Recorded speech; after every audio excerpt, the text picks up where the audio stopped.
All right, y'all, welcome to the show. Holy cow, we got a lot of stuff to get to today.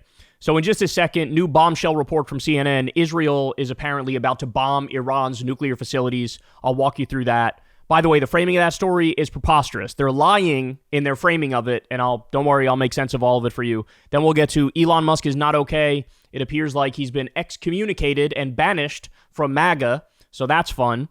We have Democrats now throwing around millions of dollars trying to create the Joe Rogan of the left. We have Kristi Noem humiliating herself so bad that she should honestly resign. We have U.S. politicians being called out to their faces over the Gaza genocide.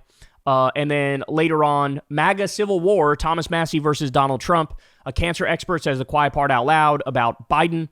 And it's happening, y'all. Not only did the Trump regime already arrest innocent immigrants, not only did they arrest judges, but now they're arresting and charging their political opponents with felonies. So horrific, full authoritarian dictator tyrant type stuff.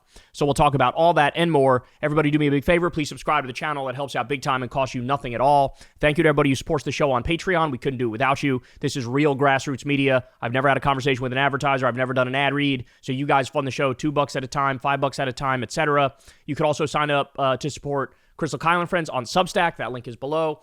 And go subscribe to my boy Corin's YouTube channel, Corin's World. We've been putting Kyle and Corin episodes on that channel. So if you want to see that show, definitely go subscribe over there. All right, guys, let's get it. So CNN says the following. New intelligence suggests Israel is preparing possible strike on Iranian nuclear facilities, U.S. officials say. So let me just pause to point out, it's interesting that the framing of this article is that like, oh, U.S. intelligence is sort of calling out Israel here, aren't they?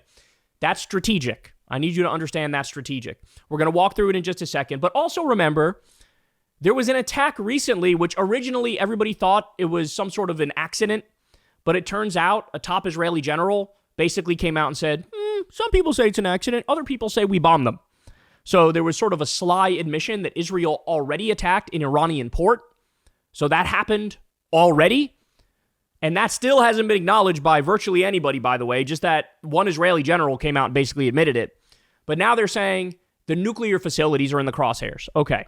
The U.S. has obtained new intelligence suggesting that Israel's making preparations to strike Iranian nuclear facilities, even as the Trump administration has been pursuing a diplomatic deal with Tehran. Multiple U.S. officials familiar with the latest intelligence told CNN.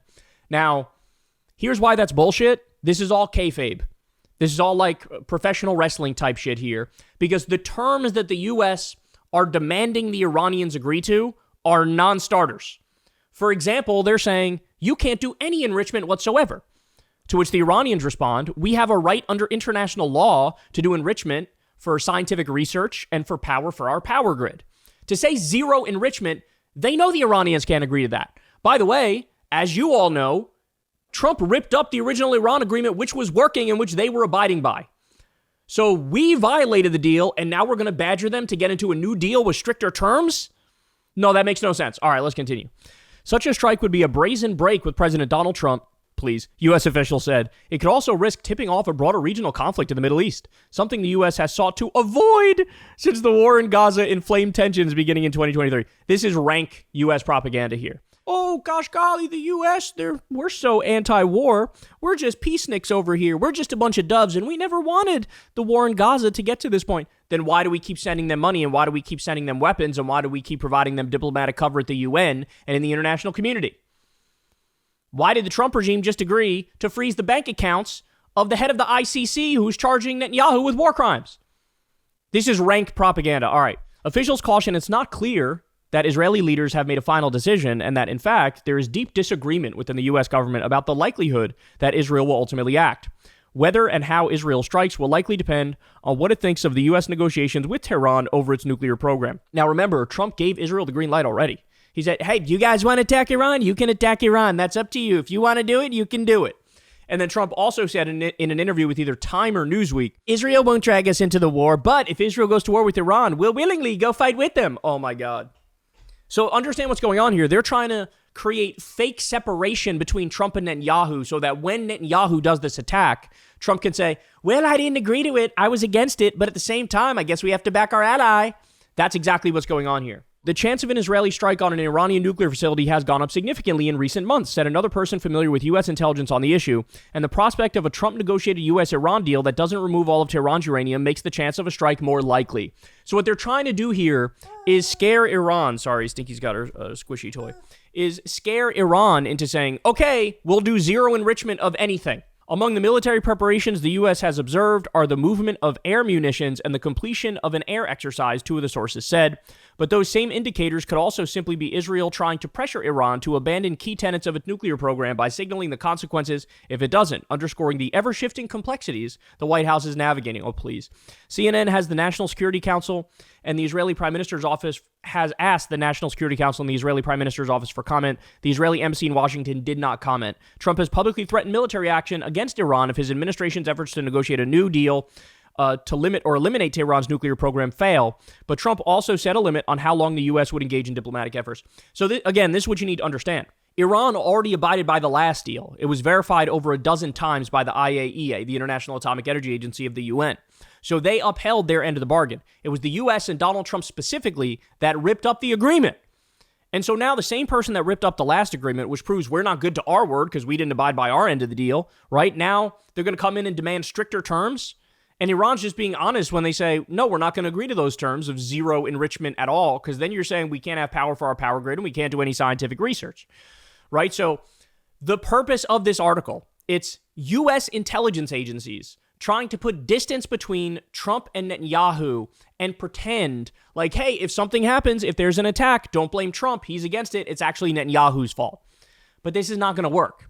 And it's not going to work because they're lying. And it's not going to work because if Israel does the attack, which it looks like they will, Trump's going to willingly go in and enjoy doing it as well.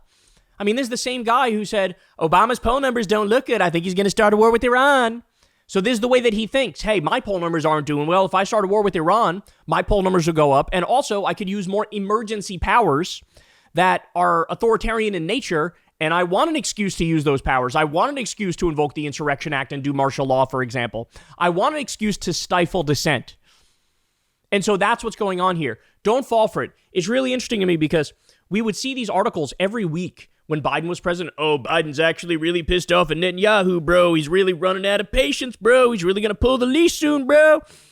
And then nothing would happen, right? And now we're seeing the same shit under Trump. Trump is really sort of fed up with Netanyahu, bro. He doesn't really agree with what's going on here. Can you believe this? And the reality is he's not. He doesn't care. He agrees with Netanyahu. By the way, the over $100 million he took from the Israel lobby and from Miriam Adelson, yeah, there are strings attached to it. And the strings are support the annihilation of Gaza, the genocide, and also when Israel does war with Iran, you come in as well. American lives, American boots on the ground for a war that would make the Iraq war look like peanuts. So here we go, man. Here we go. It's happening already. This is a terrifying moment. Like I said, there's already evidence that Israel attacked Iran in terms of their port. You have a Israeli general came out and basically said, like, maybe it was an accident. Maybe it wasn't. I'm just saying. And now they're already leaving the breadcrumbs and the warning signs. And they're effectively saying, like, we know where this is going to end up. Because again, and we discussed this the other day, for the Trump regime to say zero enrichment for anything, that is them effectively saying, we're going to do war against you. And yes, it would be Israel and the U.S. We are the aggressors. There's no imminent threat. There's no danger. This is no like, oh, this is self-defense and it's obvious. No, it's Israel and the U.S. being the aggressor. And it would be Iran who would be engaged in self-defense in this scenario. And it should be obvious to you who the bloodthirsty warmongers are in this world. When you look around and Trump is bragging about bombing Yemen, bragging about bombing Somalia, as he's already done, talking about war with Mexico, threatening Canada, threatening Panama, threatening Greenland. He's a neocon imperialist, bloodthirsty warmonger. And of course, I mean, shit, Netanyahu might even be worse. Because here's this guy who was bombing the shit out of babies in Gaza at the same time bombing Lebanon, right? Now wanting to add Iran to the list. They're really in the process of trying to create greater Israel. It's an annihilationist and exterminationist and expansionist program. And I've seen enough evidence to conclude that that's what's going on here, and we know who the baddies are. Hey y'all, do me a favor and like and subscribe. It helps out big time in the algorithm. Click the bell as well for notifications when videos drop, and watch that video on screen right now. You know you want to.